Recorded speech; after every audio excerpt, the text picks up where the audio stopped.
Good afternoon, my gorgeous friends. How are you all? I do hope you're well. Thank you for joining me today. I just wanted to do a quick video with you, a little tutorial, just a fun thing. Now we're getting into autumn, I've already started thinking ahead to winter, and I'm hoping that our church is going to do another St. Nicholas craft fair like we did last year. It was such a success. Excuse me, we had so much fun. So I thought, why not start preparing now, getting a few little things made for the craft fair. Some similar things to last year, but a few different items as well. And start ahead so that, because last year we were kind of on the last minute with makes, and we were rushing to get things done as fast as we could. So last year I was literally clocking out of work and going straight to the sewing room and getting on with everything as fast as I could make, and everything felt so rushed. I enjoyed the process, it was lovely, but it was very rushed, and I didn't manage to do all the projects I would have liked to have got done. So I thought, well, I'll start early, because even if we don't have a fair, I've got things made that I can sell anyway.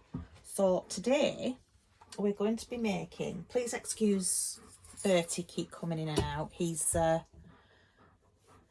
not himself at the moment. He's feeling very, very, very down, very depressed. I don't know if you saw my community post and the video I've done 3 videos for you, and the first 2 were recipes, and I edited them, went to upload them, and all I kept getting was error messages, and I couldn't find the videos. They'd gone. Excuse me. They were just quick vegetarian recipes, actually, nothing major, but I'll do them again sometime. And the third video I've done, I've not finished it yet. I'm still in the middle of that, so I need to carry on with that project so that I can finalise it. Oh, Bertie, be careful. No, Bertie, stop, please. I can finalise that and get it uploaded for you. It was just a scrappy project. So you probably don't know, but we've recently lost our dog George, our beloved dog George, and he was just everything to us. And his brother Bertie is really struggling with the loss. I mean, we all are, but we're having to kind of put our own upset aside to focus on Bertie, because he really isn't himself. He's been so lost. We've kept his routine as best we can. We've got him new toys.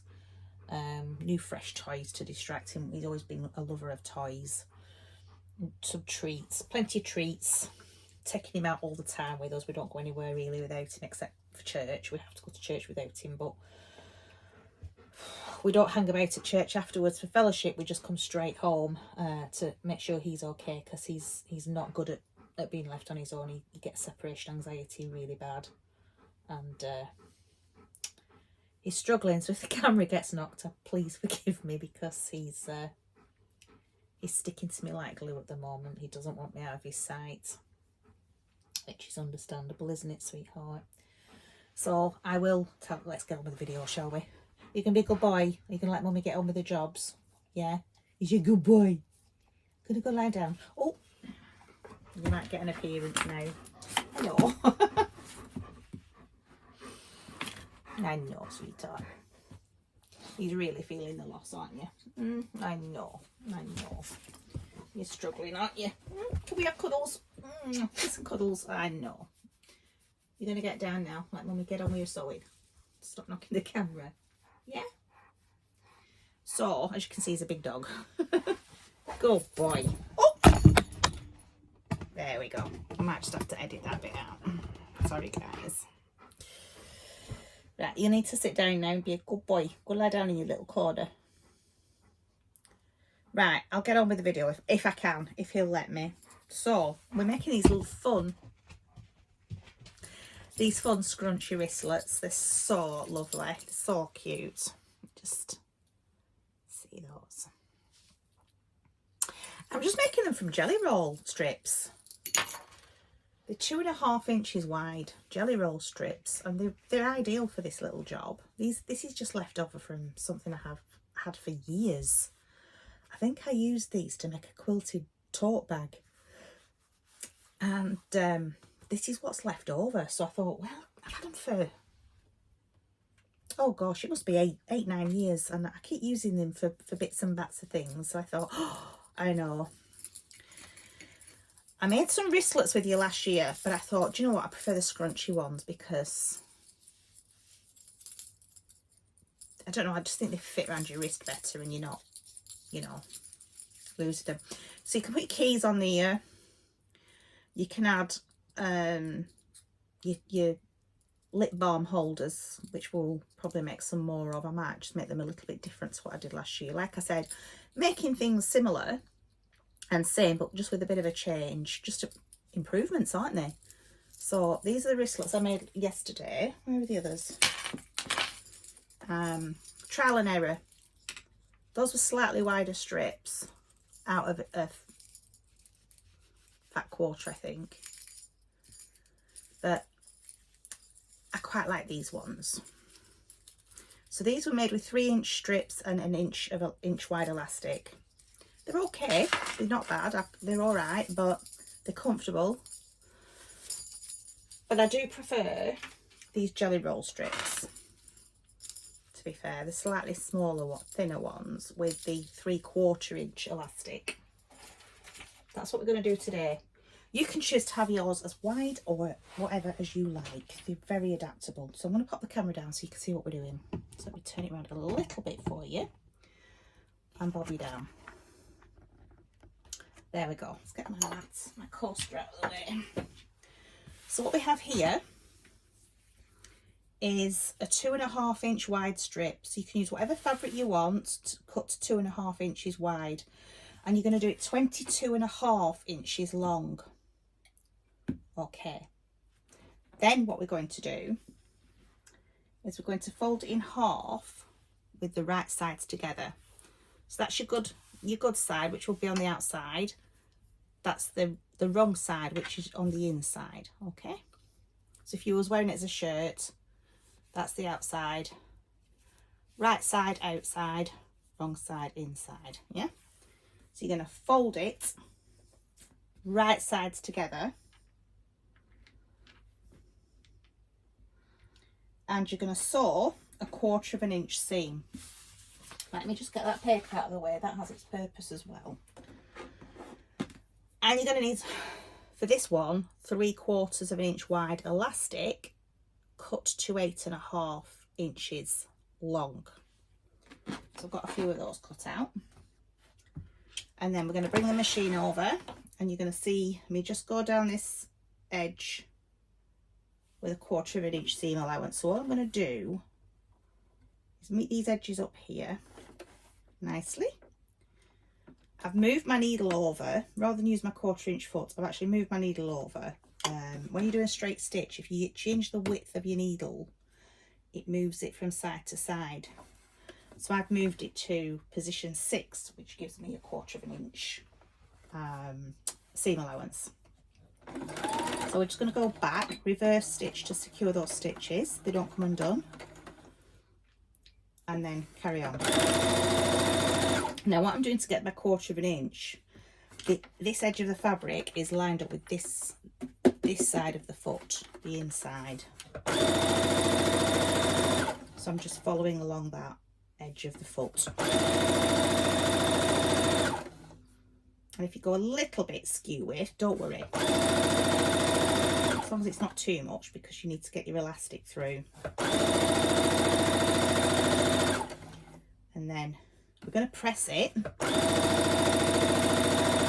You don't have to press it, but I do find pressing it makes it a little bit easier for the next process. Finally doing that end. At the end, you're going to go back and forth again to secure your stitches. Try to get my hand out of the way. Cut your thread and trim your ends up. So I'm just going to take these little bits of threads off at the end, tidy it up a little bit. Oh, come on.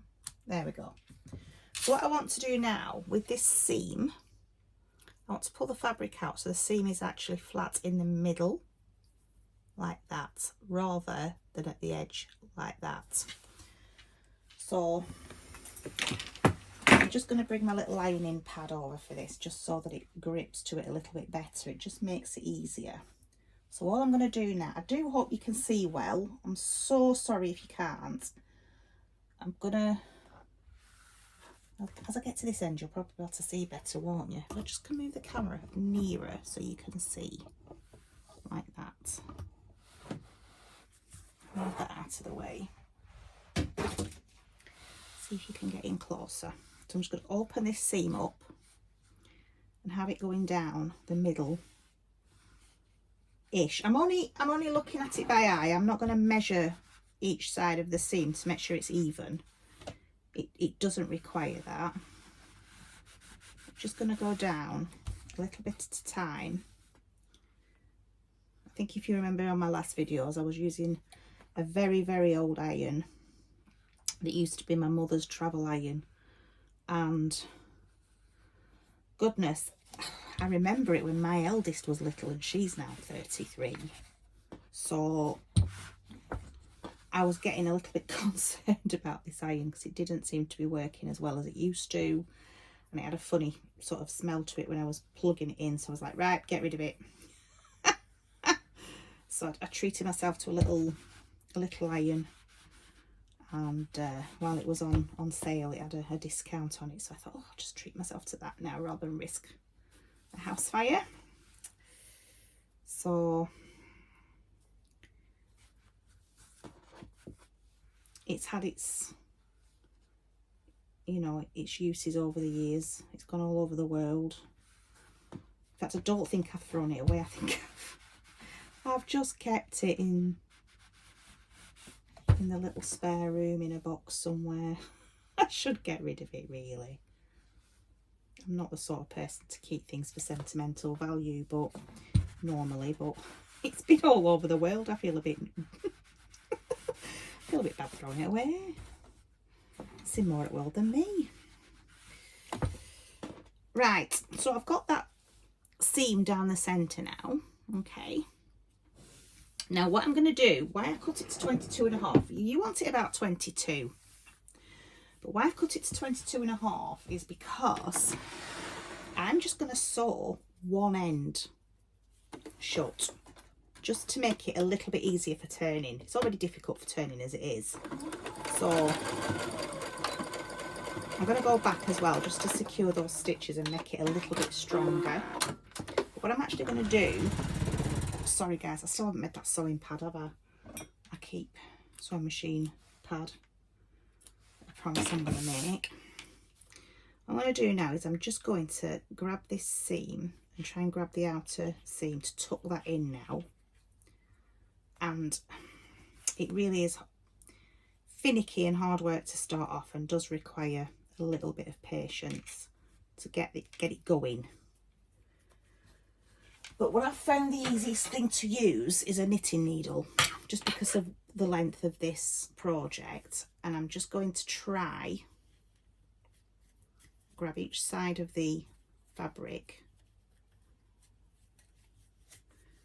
and get this over the needle to turn it inside, to turn it the right way round from being inside out.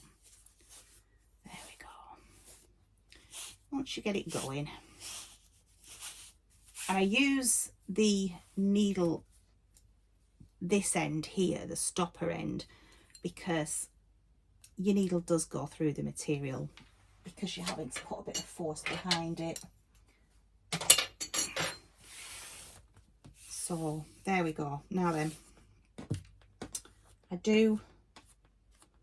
I would say this doesn't need another press, but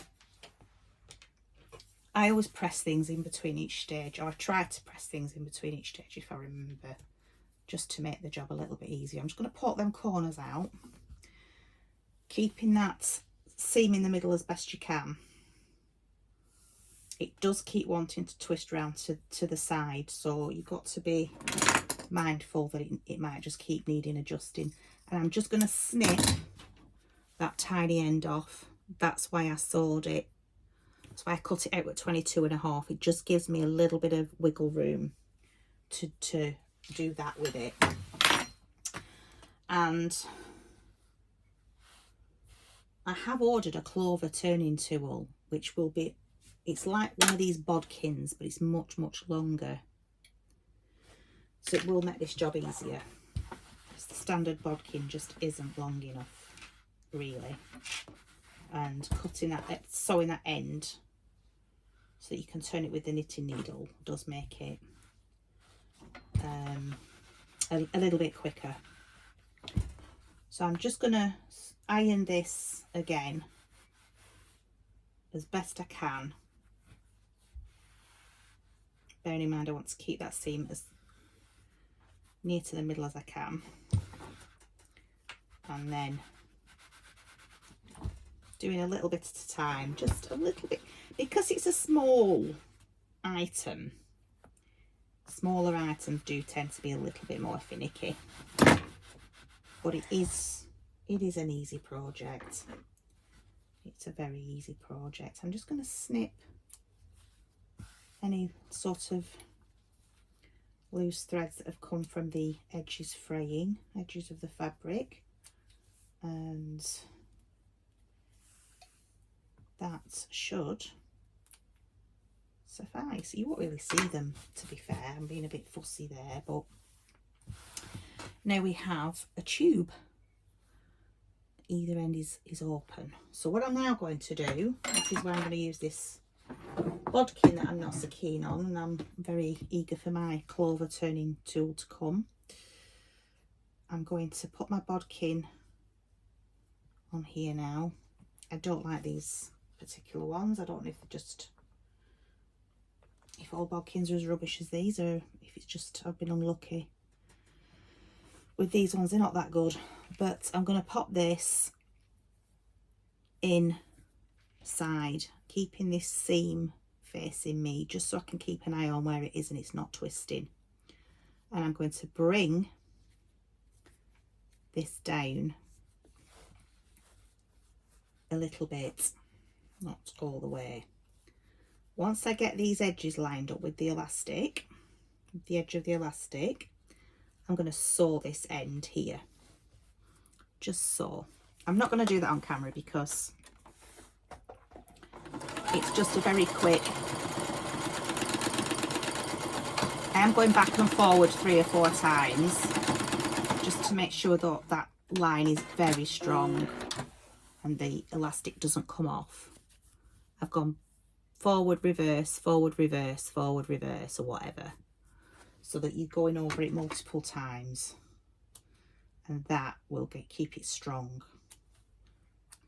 I am just, without cutting through the stitches, I'm just going to trim that edge of the elastic off just to make it a bit neater. Right. Now that that's secure on this end with the stitches, I'm going to carry on now bringing this bodkin through, but I'm not going to put too much through at a time, because if you do, you end up having to pull on it too much, and then the inevitable happens. The bodkin loses its grip on the elastic and we have to start the process all over again. So I'm just doing a little bit at a time, and I'm just pushing the bodkin through a little bit and then persuading the fabric to come down. And then it does help get it more even as well if you're just doing that little bit at a time. Just keep going,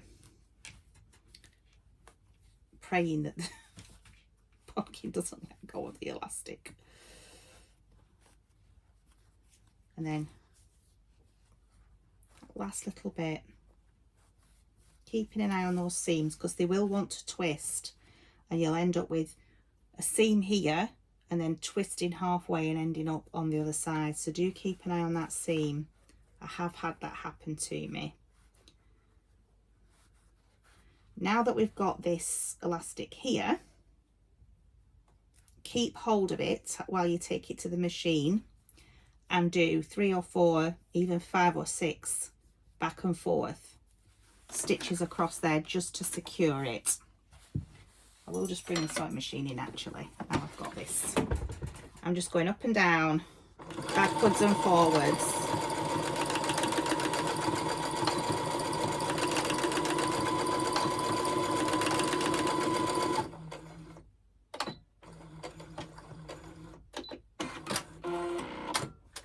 So there's lots of stitches on that now, keeping it secure.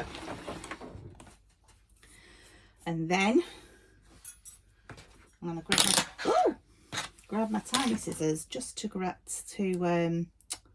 cut any loose threads off and tidy it up a little bit. And without, again, going through those stitches, I'm just going to tidy that end up. There we go. That looks better. Get rid of these loose ends. And look for your seam. Where's your seam? Your seam's running down here. So we want that on the inside. So what you're going to do, the seam is here. I don't know if the camera's picking that up. That's the outside for me. The bit with the seam running down the middle is the inside. So we're going to fold that together. So the seam is inside here.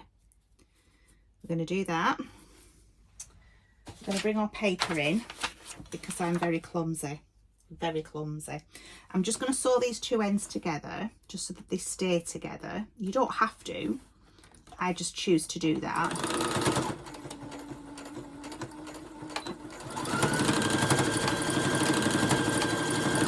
I have gone back and forward a few times, just like I did before, just to keep that together. It makes it more secure. Just trim those. There we go. Get my hardware, which, in my true professional fashion, you'll remember these from last year. These are what I've got left over from last year. I'm going to take the split ring off just for now. Now what I do, you don't have to do this, and it is not an essential, but just for me, I'm just going to get some like super glue type adhesive. This is a multi-purpose adhesive. Oh, and I'm just going to put a little bit of glue right on the very end of that fabric, like so. Pop this back in its, oh goodness me, there we go. Pop it back up there. I always keep it in its box so I can just keep it upright. We're going to pop that in to the clamp just so that the fabric isn't, just noticed a loose thread there that's going to stick out and annoy. Get off. That should be fine. Get that glue right in there so it's touching the top. Let me grab another. So that on the inside it's touching the top of this metal there. You're getting the fabric right up to the top there. Grab your clamp. This is where I'm rubbish at this bit because my hands don't work very well. They don't do what I want them to do. So I always struggle with this bit, guys. So forgive me for being very finicky and fiddly while I get this in position. Just give it a little squeeze so you've got it fixed. Get your fabric in there. This is why I use paper, because I'll just get glue everywhere if I don't. Get that fixed in. Squeeze as tight as you can. I'm sorry if I keep going off camera, guys. I know it's annoying, isn't it? There we go. A lovely scrunchy wristlet. You can give them away as gifts. You can put them in your little stocking fillers at Christmas for people. You can sell them. You can sell them to raise funds for charity. Sorry, darlings, my dog is on guard. He'll have seen a cat walking past. There we go. Elastic wristlet. As simple as that. So I hope you've enjoyed that, friends. I am going to be making some more videos, hopefully today, so you'll see me in the same clothes, but they'll be loaded up on different days. If I don't lose the footage, that is. like I've done with the other videos I've made. So that's your wristlet, and I will be back again with some more things. So I hope you're all doing well. Thank you for joining me today, and I will try and see you very soon. But for now, goodbye, God bless, and take care. Bye for now, friends.